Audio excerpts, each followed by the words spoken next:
Sarvaipalem YCP నాయకులు గుడిపల్లి నారయ్య తెలుగుదేశం పార్టీలో చేరడం చాలా సంతోషంగా ఉందని కావలి నియోజకవర్గం టీడీపీ అభ్యర్థి తగ్గుమాటి వెంకట కృష్ణారెడ్డి తెలిపారు. గుడిపల్లి నారయ్యతో పాటు పలువురికి ఆయన పార్టీ కండువా కప్పి టీడీపీలోకి ఆహ్వానించారు. కొత్త సంవత్సరం నాడు పార్టీలో చేరడంతో ఏడాదంతా నాకు శుభం జరుగుతుందని సందర్భంగా ఆయన అన్నారు.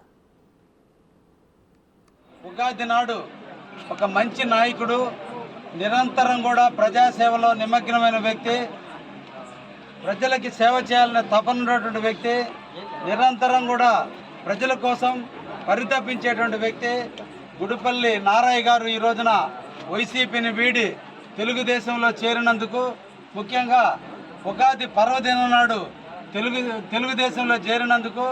జనరల్గా మనం కొత్త సంవత్సరం మొదటి రోజు శుభకార్యం జరిగితే అంతా సంవత్సరం అంతా ఆనందంగా ఉందంటారు.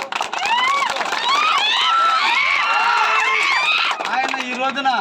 నా అంబుల పదలో ఒక అస్త్రం, ఒక బ్రహ్మాస్త్రంలాగా వచ్చి ఆనిమడుగు రూరల్ మండలంలో ఉన్నటువంటి గౌడ కులస్తులందరికీ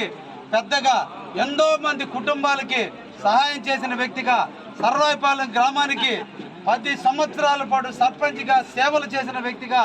ఈ రోజున తెలుగుదేశంలో చేరటం, అది ముఖ్యంగా ఉగాది నాడు చేరటం అంటే నాకు ఈ రోజు అనిపిస్తుంది ఇంకా రేపు నుంచి రోజుకొకరు పార్టీలో చేరతానే